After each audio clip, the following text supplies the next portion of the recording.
Bom, boa tarde. Damos início, então, a essa segunda mesa do primeiro simpósio Mente, Cognição e Fenomenologia. Eu agradeço os dois participantes da mesa e passo agora a apresentação do primeiro palestrante, que é o professor Diogo Gurgel.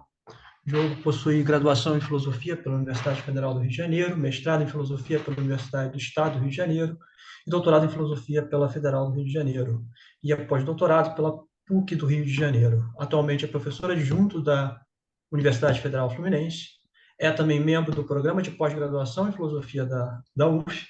Suas pesquisas perpassam as áreas de Filosofia da Linguagem, com ênfase em teorias da metáfora, e Wittgenstein, Cognição 4E e teorias do valor.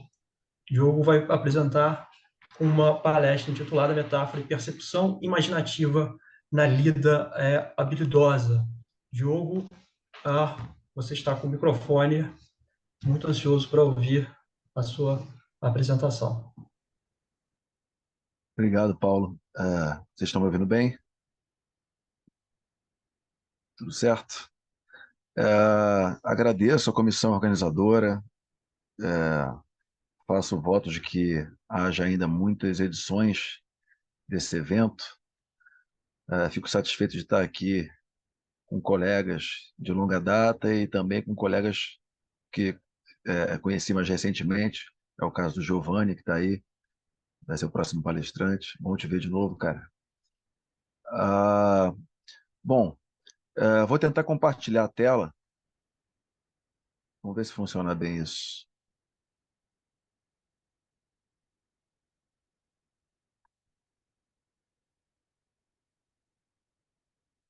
Como é que tá para vocês aí? Aqui tá preta a tela, Diogo. Está compartilhando, mas não está aparecendo nada, Diogo. Tá. Agora foi. Foi? Tá. Legal. Tá, vou colocar a tela cheia aqui para ver se funciona. Acho que tá com um delayzinho, mas enfim. Diogo, Foi? só me permita uma interrupção. A gente está pensando mais ou menos 1 hora para apresentação e debate, tá bom? E Tá aí bom, você. acho que vai ser mais que suficiente. Ah, então vamos lá. Metáfora e percepção imaginativa na lida habilidosa. Essa imagem aí, eu vou explicá-la, né, qual é a razão de trazer essa imagem para vocês logo de cara, mais ao final. Mas é uma obra conjunta de Andy Warhol e Basquiat, né? Chama 10 sacos de pancada, né? E mais à frente vocês vão entender por que que eu começo com essa imagem. Bom, a introdução, a título de contextualização, eu queria dizer que a discussão que eu vou apresentar, ela é disparada, pelo menos uma das suas raízes são argumentos lógicos, por um lado, e evidências empíricas, por outro, que denunciaram a insuficiência do modelo clássico de conceitualização. Eu não quero discutir aqui conceito, né? Assim, uma oposição entre um conceito numa acepção metafísica e o conceito numa acepção psicológica, enfim, essa discussão é enorme e eu queria evitá-la um pouco no início. Eu queria dizer que a minha fala é sobre conceitualização. Então, ela já envolve a cognição humana, enfim, né? Eu vou partir disso, né? Alguns exemplos, né, dessas evidências empíricas a estrutura graduada do conceito, né, conforme empregado, isso é expresso, isso aparece na linguagem em frases como aquilo é mais xícara do que aquilo outro, né? A é mais xícara do que B. Né? Esse tipo de evidência na linguagem parece é, é, é, é, nos conduzir ao que seria um modo operatório distinto de conceitualização, distinto daquele que é o classicamente tomado como tal. E aqui eu entendo o modelo clássico como sendo aquele que gira em torno de definições, né, propriedades necessárias e suficientes, e por uma inclusão em classe e exclusão de classe cabal, né, dado um conceito estável. Então, assim, dados que as notas características são tais, tais e tais, esse objeto ele cai sob o conceito ou não cai sob o conceito. Esse modelo foi abalado, né, por experimentos de várias ordens e por evidências linguísticas como essas que eu apresentei. Para além disso, e ao mesmo tempo, né, as coisas andaram juntas, né, há evidências também empíricas de instabilidade de propriedades. O Lawrence Barsalou é um dos precursores nesse sentido, nesses estudos, na psicologia cognitiva, né? E o que a gente tem aqui é basicamente uma série de experimentos mostrando que, em contextos diferentes, propriedades diferentes aparecem como mais salientes, né?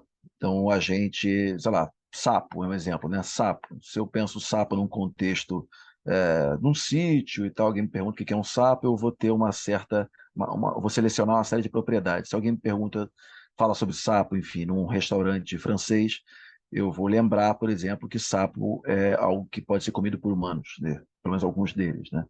Então, essa nota, ela simplesmente não vai ser acessível para mim em certos contextos.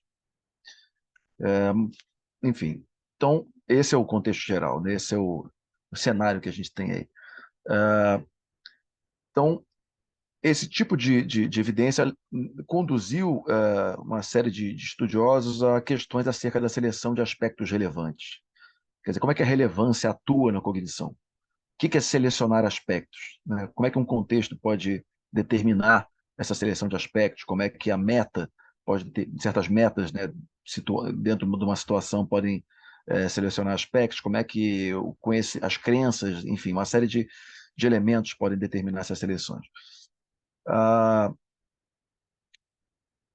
No caso do autor que a gente vai trabalhar de início aqui, que é o Sean Gallagher, é interessante mostrar como esses estudos preliminares conduziram a uma série de filósofos e cientistas cognitivos à adesão ao que a gente pode chamar hoje de um movimento consolidado, chamado enativismo. O Gallagher é um enativista, então eu achei interessante explicar um pouquinho do que é essa adesão ao enativismo, em linhas muito gerais, porque, enfim, a coisa é enorme e eu queria passar para um outro ponto. Dá para dizer que o enativismo está entre que as linhas enativistas, que são várias, elas assumem um compromisso com a cognição corporificada, o modelo de cognição corporificada. E isso implica numa concepção de percepção que é ativa. Acho que fica didático apresentar assim, né? A percepção ela não é tomada como passiva, a maneira moderna, da epistemologia moderna, mas como ativa, e boa parte do que a gente considera cognição, inclusive ações inteligentes, cairia desse lado, né, da cognição básica. Então, boa parte do que a gente chama de inteligente, de cognição inteligente, se dá no âmbito da percepção, ou pelo menos no âmbito sensório-motor. Alguns compromissos do cognitivismo são atacados pelos anativistas desde a primeira geração. Então, você tem compromissos com o conceito de representação, ou compromissos com a ideia de que a mente, ela de alguma maneira, pode ser explicada, inteiramente explicada em termos de funcionamento cerebral, de computação. Esses compromissos foram rompidos em maior ou menor grau, enfim, né, por diferentes vertentes do nativismo. Dito isso, a gente passa às metáforas do nativismo. O Gallagher recentemente, eu digo recentemente para a filosofia, né, 2015, 2017, 2020, Gallagher tem com colaboradores publicado alguns artigos envolvendo o conceito de metáfora. Me pareceu muito interessante porque eu estudo isso há um tempo e eu falei, sabia que alguma hora esses caras do nativismo iam discutir metáfora, né? E o Gallagher tem puxado essa frente, assumindo que metáforas podem ocorrer não só na linguagem, mas também ocorrer diretamente na ação, independentemente da linguagem, como metáforas enativas. Isso significa que não haveria nenhuma operação top-down. Você teria metáforas, inclusive, na lida habilidosa, no aprendizado, enfim, eles focam muito na aprendizagem, né, no ensino-aprendizagem, e isso não passaria por nenhuma operação top-down. Bem, esse é o meu desconforto, né? Me parece que é um pouco complicado defender essa tese, e então eu convido vocês a pesquisar um pouco mais sobre os estudos atuais sobre a lida habilidosa e sobre o papel da metáfora na mesma, e acusa a necessidade de um modelo adequado de cognição corporificada, que abarque habilidades de ajuste e transformação da lida. Então, esse vai ser meu argumento principal. Né? Claro que, enfim, para mim é ponto pacífico que a lida habilidosa possa se dar de maneira absorta, que possa ser mindless, né? Eu não estou disputando isso. Eu estou dizendo que, eventualmente, quando a gente chama uma lida de habilidosa, o que a gente quer dizer é que alguém, esse agente, mostrou capacidade de ajuste e transformação da lida on the fly, né? Ao longo do processo. Está acontecendo e essa pessoa mostrou capacidade de ajuste, e isso é que vai fazer com que a gente confira esse rótulo, né? Chamando essa lida de habilidosa. Agora sim ele mostrou que é habilidoso, agora sim essa pessoa, esse agente mostrou que é capaz de fazer tal e tal coisa, com eficácia, enfim, né? Com desenvoltura. Isso inclui improviso, autodidatismo, né, nas bases de organização e complementação de padrões perceptuais. É interessante porque, recentemente, o Gallagher e o Ryan Jr. publicaram um artigo, em 2020, meio que dizendo, meio que cedendo um pouco, e dizendo, é verdade, a gente precisa levar em conta complementação de padrões perceptuais. Não dá para ficar só na relação um para um, né? Eu tenho a ressonância do ambiente né, assim, todo o aparato cognitivo se ajusta àquilo que são os elementos ambientais e vice-versa e tal. Isso, para eles, se mostrou também insuficiente. Bom, metáforas inativas, tem alguns artigos, como eu falei, né? O próprio livro do Gallagher, de 2017, nesse livro ele desenvolve um bocado essa teoria. Ele diz o seguinte: metáforas inativas não são metáforas linguísticas. Ele chama de sitting metaphors, estão lá sentadas esperando, né? Essas não interessam, né? Essas que são de ordem da cognição supostamente superior. Supostamente porque ele defende uma posição de que isso não existe, né? Oi, Perdão, diga, Rodrigo. Diogo. Os slides não estão passando. Eu tenho a impressão de que talvez a gente esteja com problema nos slides, eu não sei. Não estão passando? Não estão passando. Tente novamente voltar a... ou então faça a passagem manualmente, eu não sei. Porque não Eu tem estou fazendo. tela cheia. Vocês Para a estão. gente, não tem tela cheia. Tá tudo escuro? Não, a gente está vendo o primeiro slide. Hum, será que eu. Deixa eu ver se eu. Mudou para vocês aí? Ainda não.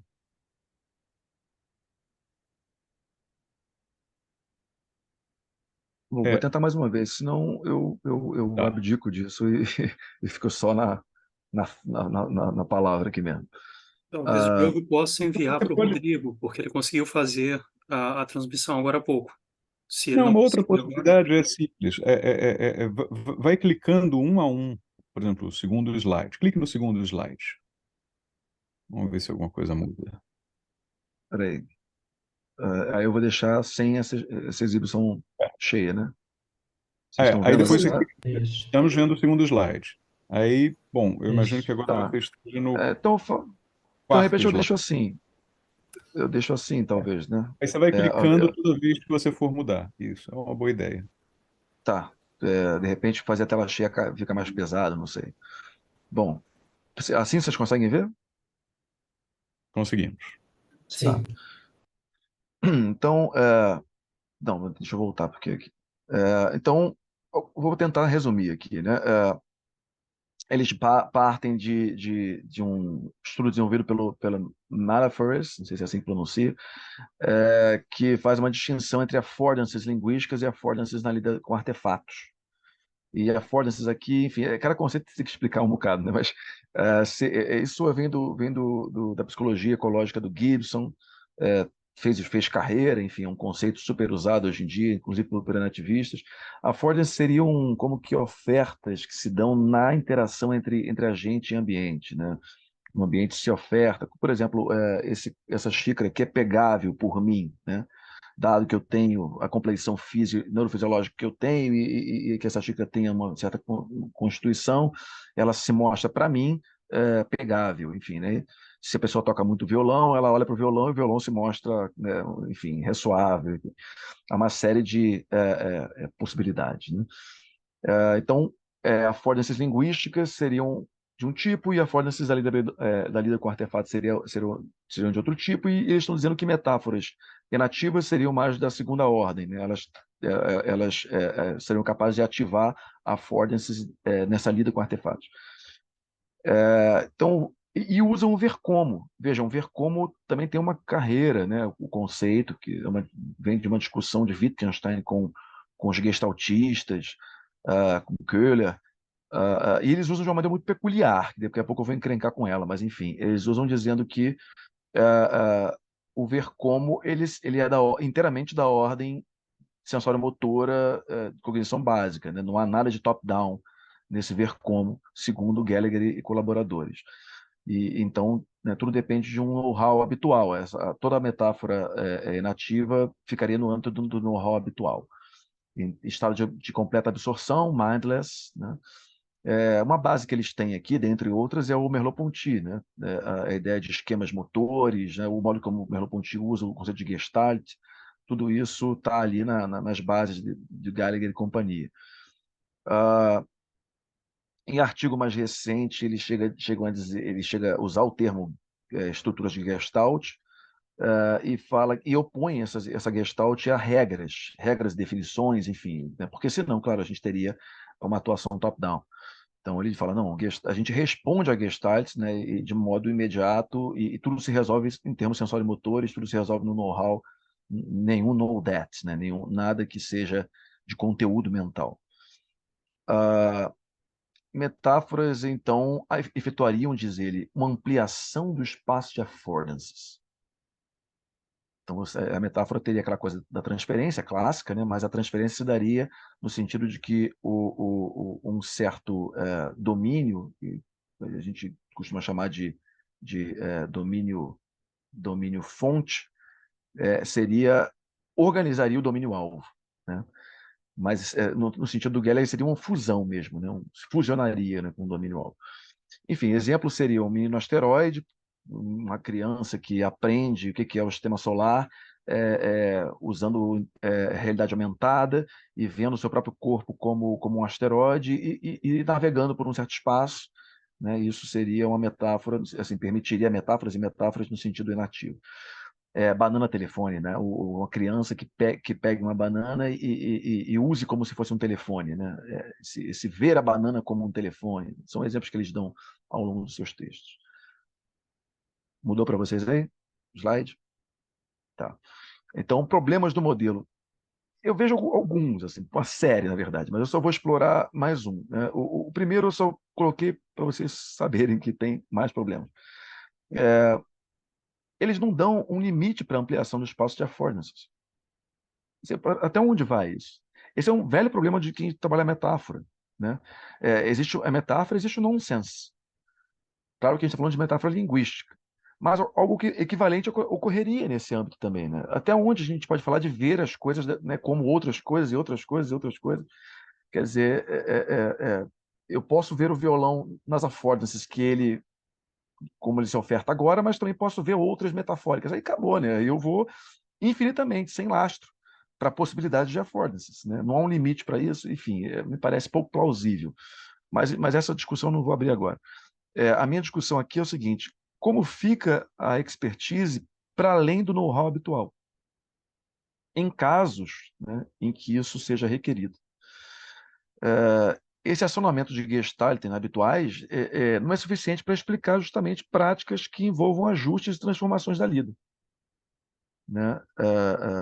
E veja que eles batem o pé, né, e se alinham com o pessoal da psicologia ecológica mais recente, que diz o seguinte: a gente não aceita, a gente não vai cometer imagens mentais e semelhanças, e assemelhamentos, né? A gente não vai cair nisso, né? Não existe isso no âmbito da cognição básica. que para muita gente é a cognição, né? Não há cognição superior no sentido clássico. E, para além disso, você tem o problema da articulação descuidada do conceito wittgensteiniano de ver como. Veja, Wittgenstein, até onde eu entendo, ele trava essa discussão super intensa com a Gestalt, não porque ele queria fazer psicologia, mas porque ele fazia uma investigação gramatical acerca de como a psicologia da Gestalt era feita.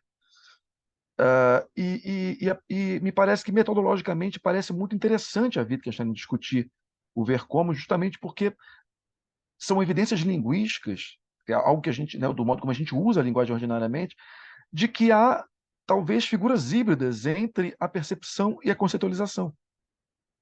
Alguma coisa no meio do caminho, né? Veja que curioso, a gente volta um pouco a possíveis repaginações de esquema, né? Esquematismo, enfim. Tudo isso está ali em embrião em Wittgenstein, né? A meu ver. E eles estão simplesmente acabando com isso.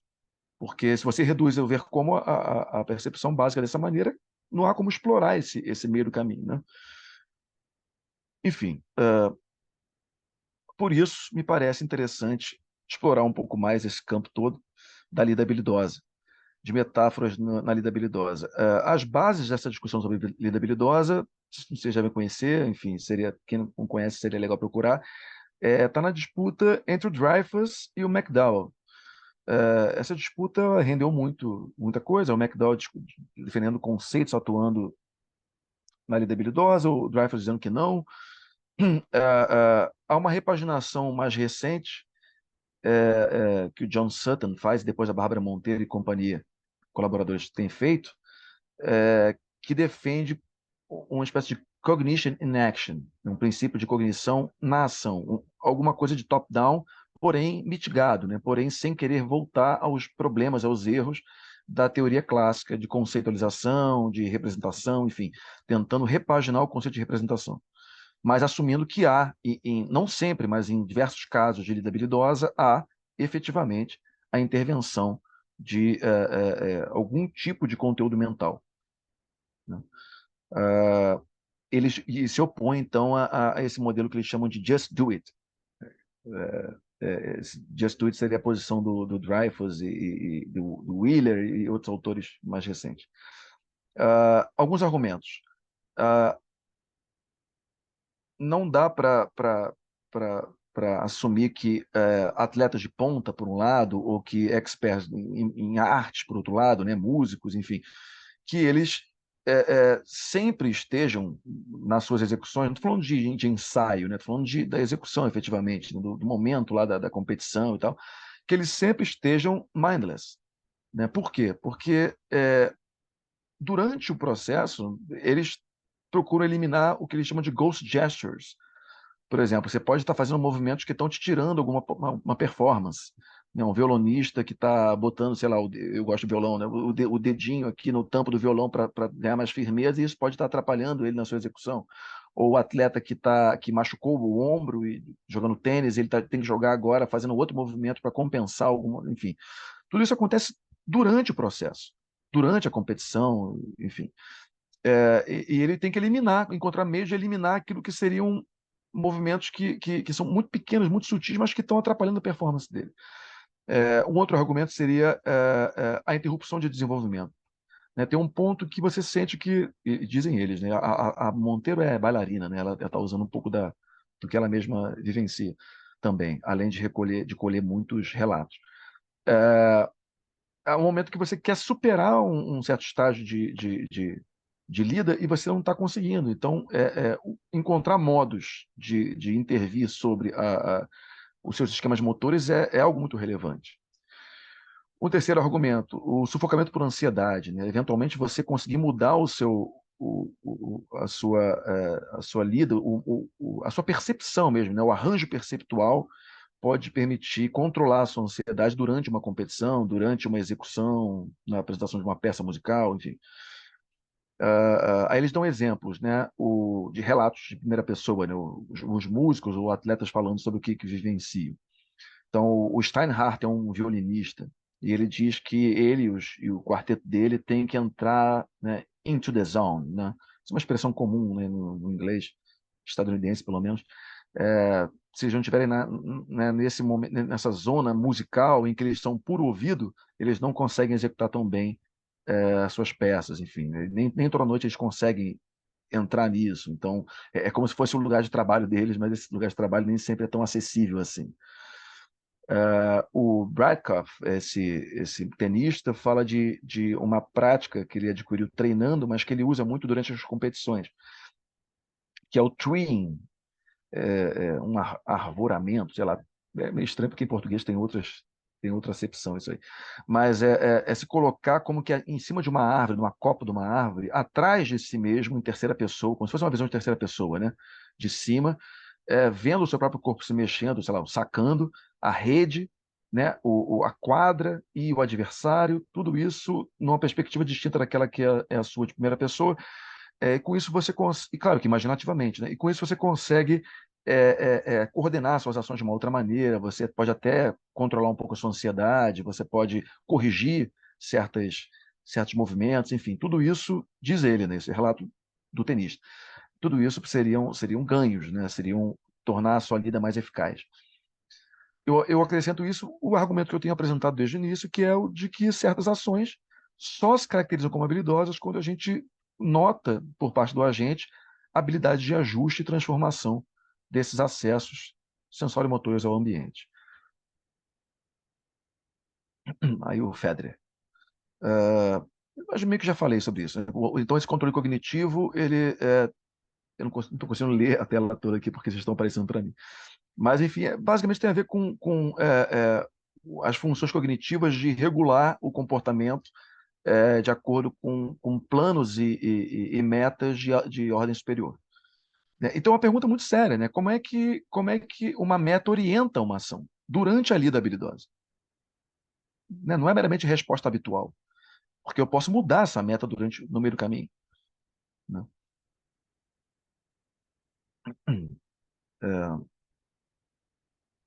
Passando aqui para o próximo. Então, voltemos ao ver como. Me parece que o ver como ele nos convida a um estudo sobre a lida habilidosa que Wittgenstein não faz, né, porque não era esse o ponto dele, mas eventualmente aqui ou ali, em alguns aforismos, a gente nota o potencial, né, desse estudo, que, veja, no caso dele, é um estudo, sendo purista, né, um estudo gramatical, e ele não seguiria com a gente nesse caminho. Mas a gente pode fazer, de maneira não Wittgensteiniana, um estudo sobre a contraparte cognitiva, né, desse ver como. Então, a gente teria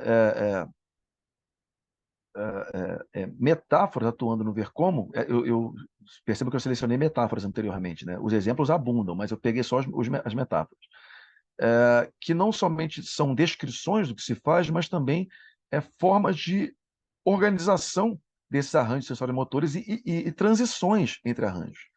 Né? Metáforas, por hipótese, a minha hipótese de trabalho é essa, ela permitiria que você transitasse, né? Ou de alguma maneira transformasse arranjos sensório-motores.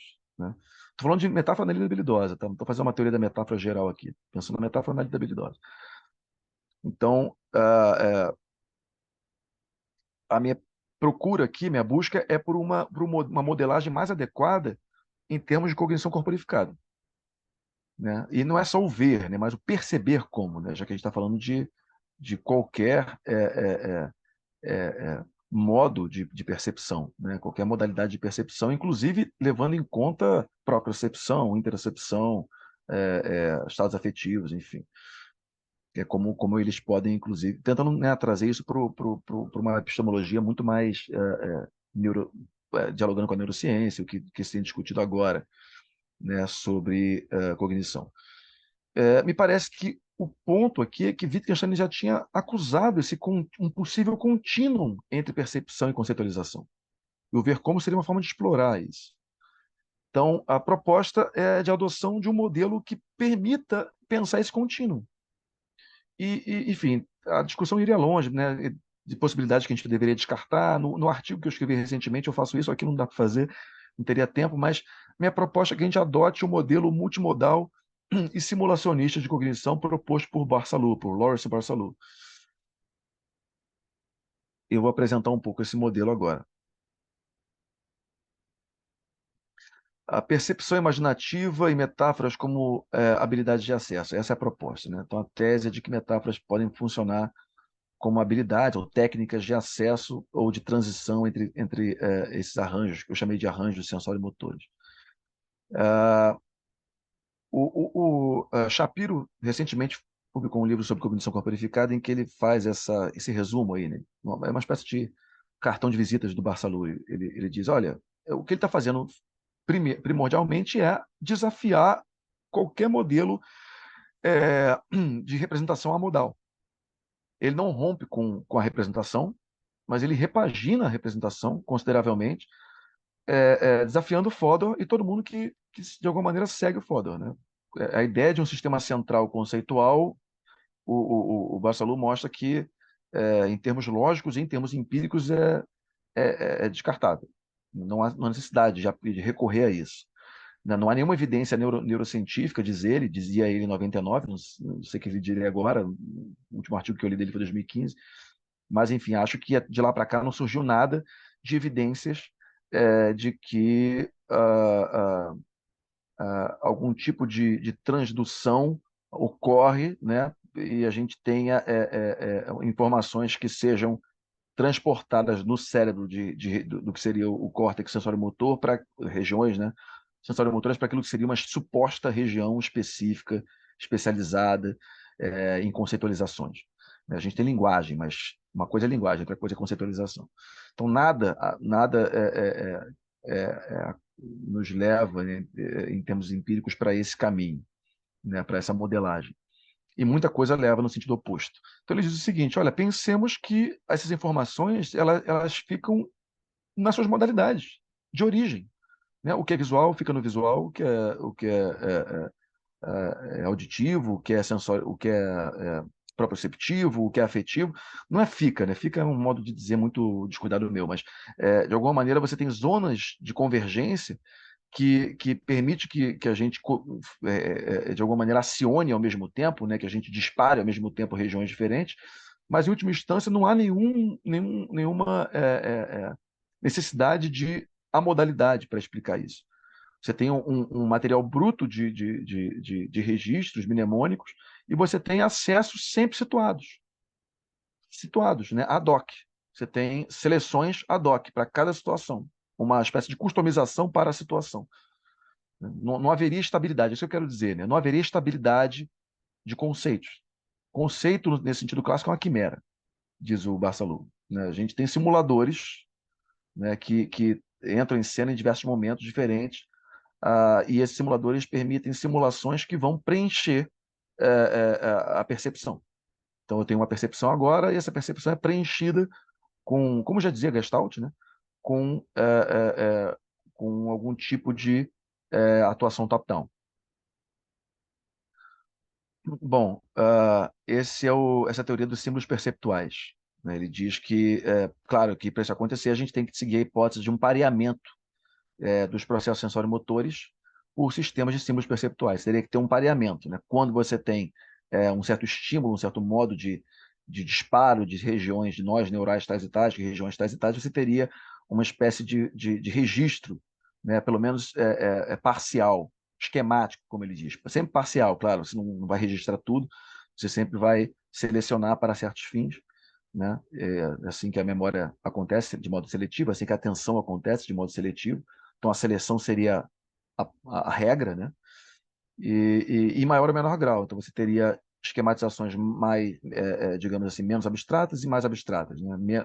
Vamos chamar, talvez, de mais granuladas e menos granuladas, né?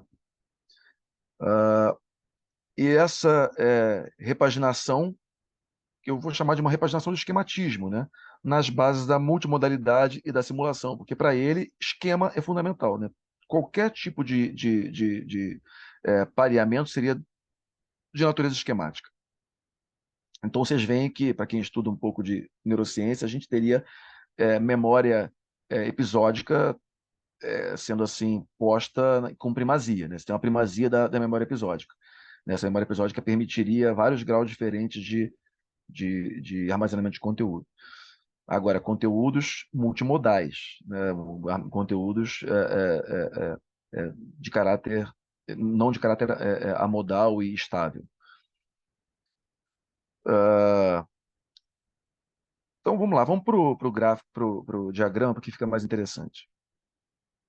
Aqui a gente tem um diagrama que o David Rich estabeleceu, que eu acho que é um modo didático de apresentar o que seria essa proposta do Barçalou. Esse diagrama ele tem uma leitura que pode ser bottom-up e top-down, e ele é cíclico, né? Então, você, a cada momento, você teria, você alimentaria esse sistema operacional, né? Que é a mente com mais dados, né, perceptuais, e você teria essas filtragens e agregações. A zona de convergência, ele tira isso do Damasio, né? Essa ideia do Damasio que, enfim, também se tornou um pouco consagrada, e afirma que lá, em uma certa instância, a gente teria sistemas de esquemas, sistemas de esquemas multimodais, que são os frames. Esses frames, eles, por sua vez, ativariam simulações. Eles seriam simuladores que ativariam simulações para fins específicos. Então, numa situação específica, se torna acessível para mim uma certa simulação que em outro caso não seria acessível para mim, como o caso dos sapos que eu falei anteriormente, né? Agora, essas simulações se dariam em vários níveis diferentes. Então, eu posso ter o nível dos objetos, dos eventos, dos estados, mas também níveis mais básicos, né, das propriedades, e até níveis muito básicos que são quase que inefáveis, né, que seriam esses níveis da percepção bruta, né, crua. Todos esses níveis de ativação iriam preencher, vejam, esse que é o passo importante aqui, eles preencheriam a percepção. Então, o que é tornado simulador e simulação preenche aquilo que é a percepção atual, né? Ou talvez, pelo menos assim, os estímulos sensoriais atuais, né? Tornando, então, aí sim a gente teria a experiência perceptual, né? Quer dizer, a experiência perceptual seria a resultante dos estímulos sensoriais preenchidos com essas ativações de simuladores e simulações.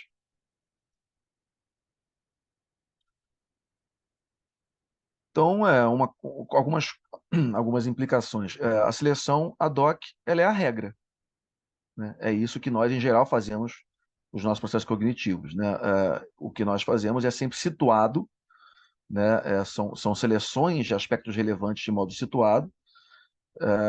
Ninguém nunca tem acesso ao conceito, né? O conceito seria um arcabouço inumerável de propriedades multimodais que inclusive, podem ter incongruências internas, né? Quando você ativa não pode ativar uma parte, você não pode ativar outra parte, enfim, né?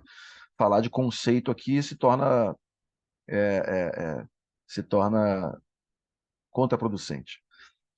Então, você teria conceitualizações, né, seleções ad hoc, e conteúdos mentais estáveis não existem. As bases empíricas, eu já falei um pouco, né, seriam o Damasio, o Anderson, né, com a sua teoria do reuso neural, Massive Redeployment, né, a hipótese, né, do Anderson e de outros autores mais recentes, a exaptação, uma biologia da exaptação, experimentos contra a tese da modalidade. O Shapiro elenca uma série de experimentos que foram feitos para mostrar que a modalidade, a maneira do Fodor, não se sustenta. Bom, e as metáforas nisso tudo? As metáforas seriam, então, elas dependeriam, né, para que a gente pense bem a metáfora na lei da habilidosa, a gente teria que entender que esses frames que permitem os preenchimentos e complementações da percepção, eles teriam várias naturezas. E isso o Barçalou permite, né? Ele abre espaço para isso. Ele dialoga com um monte de gente que propõe modelos diferentes ao longo das últimas décadas. Então ele fala, olha, esquemas imagéticos, a maneira de Lakoff-Johnson, são bem-vindos, né? Poderiam fazer parte desses frames. Scripts, como Schenck e Abelson propuseram, estruturas hierárquicas, extrações esquemáticas de affordances, inclusive. Isso é bem importante, porque ele está, claro, que batendo de frente com muita gente, como vocês viram, né, que segue o Gibson e diz que não tem como você destacar affordances, né? Ele está dizendo que não, que seguindo Glenberg e Newton e outros autores, ele diz, não, se você não tem algum tipo de esquematização de affordances, veja, não é conteúdo representacional proposicional, mas algum tipo de armazenamento, né, de affordances, você não pode explicar uma série de coisas, né? Por exemplo, como é que a gente consegue antecipar movimentos, né? Você olha para alguma coisa e fala, isso vai na minha sala vai ficar legal, não vai ficar legal, você, né, essa capacidade de pensar as affordances possíveis, né, aquilo que poderia se ofertar, mas não se oferta. Esse tipo de coisa não seria possível, segundo Barsalou e uma série de outros autores.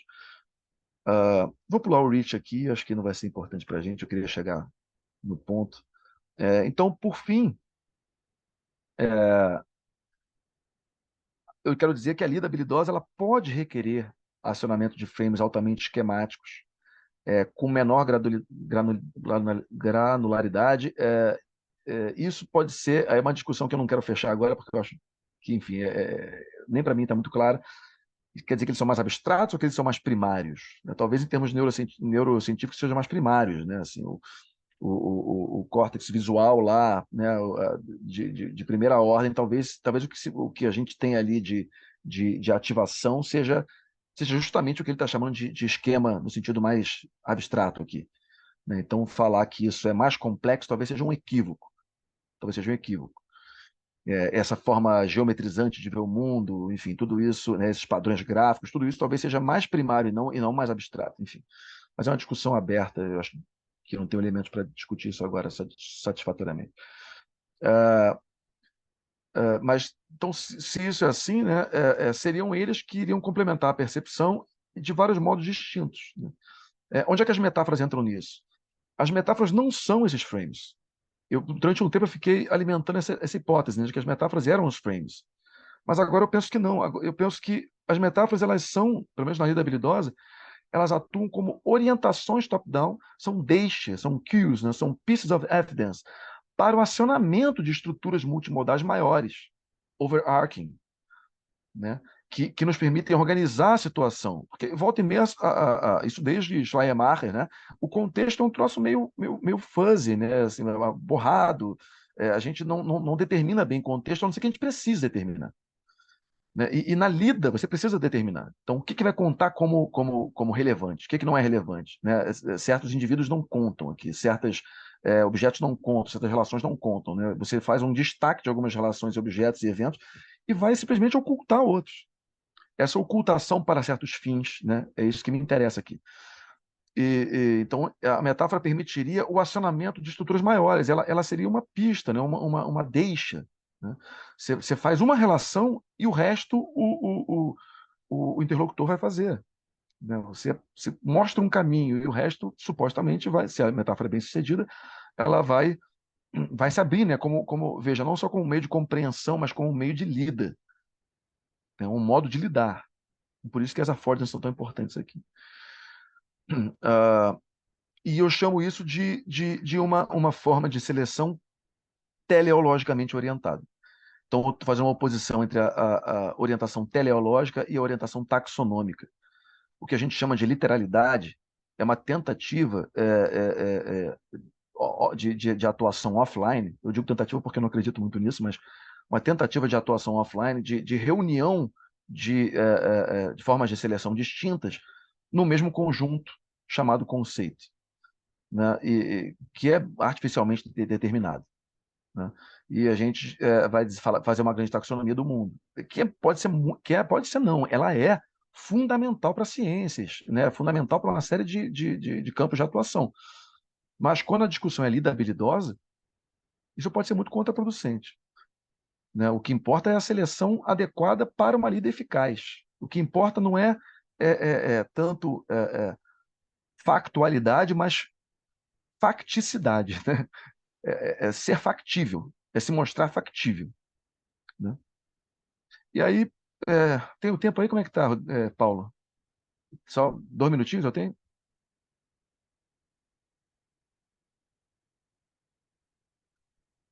porque eu queria só apresentar agora uma aplicação, né? Eu falei muito de metáfora de maneira ampla, né? Eu não apresentei alguma coisa talvez mais palpável.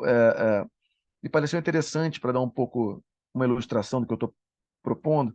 Acho que É, é, 5 minutos dá, hã? Diogo. 5 minutos. Tá Maravilha. dando. Eu acho que é mais que o suficiente. Então eu tenho, eu tinha muitos exemplos assim, inclusive a imagem de início e a imagem de fim também são exemplos, mas escolhi esse, me pareceu interessante. O Van Gogh, em Carta ao Seu Irmão, né, todo mundo conhece as cartas, né, interessantíssimas, né, trocadas, e eu encontrei uma metáfora que se repete pelo menos 2 vezes nessas cartas, que é a metáfora do bater no ferro enquanto ele está quente. Ele diz assim: olha, eu tô pintando desse modo, com pinceladas rápidas, camadas grossas de tinta e tal, produzindo um monte de telas por dia, pintando pomares como se não houvesse amanhã e tal, numa febre de trabalho, né? Por quê? Porque é preciso bater no ferro enquanto ele está quente. Né? E ele fala isso 2 vezes no texto, em outro momento, no texto, nas cartas. Ele fala e, tipo, alguns meses depois ele volta à mesma metáfora, né? É, agora não mais para falar de pomares, mas para falar, enfim, de outro tema, ponte, sei lá, que ele estava agora explorando. E aí eu fiz aí, claro que isso é sempre insuficiente, né? Esse tipo de diagramação é sempre meio precário, mas fiz algumas correlações que ele mesmo faz no texto ou outras que a gente poderia fazer com muita facilidade, né? E vejam que tem uma estrutura analógica, né? Tem uma estrutura que de alguma maneira simula a proposta aristotélica, né? Do A está para B como C está para D, né? Só que vai muito para além disso, né? O que me parece é que a estrutura esboçada por Aristóteles ela é muito interessante, mas ela é muito pequena perto do que se faz efetivamente com metáforas, né? Então você não tem só 4 termos envolvidos, você pode ter uma série de termos envolvidos, né? Porque você tem não só a metáfora fechada em si, mas a metáfora atuando como um disparador de frames inteiros, né? Frames, digamos assim, vamos chamar como se tem chamado, né? Domínios fonte que vão servir para estruturar domínios alvo, né? E com isso dá um modo de lida, orientar uma lida, inclusive com meta, né? A meta entraria nesse cômputo dos pareamentos. Então a tela, né, seria teleologicamente semelhante a ferro quente, pincel a martelo, pintura a metalurgia, né? Então você tem o pintar e o lidar com o ferro, né? O armazenamento de quadros com armazenamento de barras forjadas, e veja que isso ele fala no texto, tá? Na carta, que ele está armazenando barras forjadas. E por fim, em termos claramente teleológicos, né, a busca da sinceridade de sentimento, expressão de Van Gogh, né? A busca de certo estado de espírito, comparado com certo automatismo industrial da segunda revolução industrial, né, que eu acho que ele devia estar vivendo lá de alguma maneira. Então esse automatismo é bem-vindo, né, na concepção dele, né? Quanto mais automático e imediata foi a pintura dele, mais sincero ele está sendo, né? Enfim, ele acha que quanto menos ele estiver pensando, né, mais ele está curiosamente, né, a lida duvidosa dele, tomada como mindless, né, mais ele está atuando como ele quer. Então, para fechar, nessa fase paradigmática da metodologia, né, a lida direta com o ferro permite uma seleção esquemática desejável. Então, você tem o script em 3 diferentes momentos. É interessante que isso é contemplado pelo Schenck, pelo Everson nos seus estudos. Né? Você tem a retirada, né, do ferro quente, você tem a forja, você tem o armazenamento. Isso permite que ele oriente um pouco a sua ação com as telas, com a pintura e tal. E você tem também estruturas hierárquicas sendo estabelecidas, o que é muito interessante porque traz o problema do valor, que é um problema cabeludíssimo, e que pouca gente trata na metaforologia. Não se trabalha muito isso, né? Você pega a semântica de um lado, o valor do outro. Eu acho que aqui você tem uma ótima oportunidade de trazer a discussão do valor. Eu tenho feito, inclusive, investido nisso, mas eu não vou apresentar aqui hoje, mas valor epistêmico, enfim, Putnam, trazendo para essa discussão toda. Mas vejam, esses pares antitéticos, né, ação automática, ação refletida, quente e frio, aparece como como organizadores de uma estrutura hierárquica maior, né?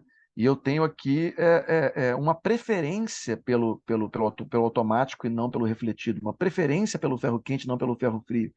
Enfim, e como isso pode afetar a própria produção de um pintor ao longo do seu dia, ao longo da sua semana, né? O modo como ele se orienta por esse modo, por esse frame, né? Ou esses frames coligados. Enfim, era isso. Aqui, só para fechar, tenho outro exemplo ainda, né? É muito interessante esse estudo em dança, né? Isso aqui é dança, isso aqui é o Rudolf Laban, é um dos grandes teóricos da dança do século XX.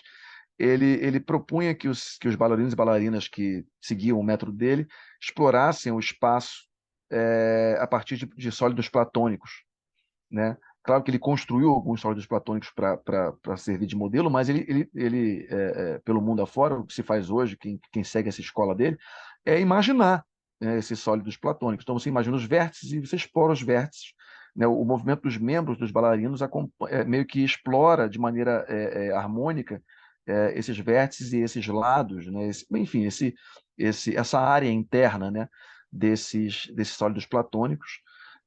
E assim também lá no começo, né, ainda de maneira ainda mais interessante, porque envolve valor, você tem o Worrell e o Basquiat explorando as affordances, né, do saco de pancada, né?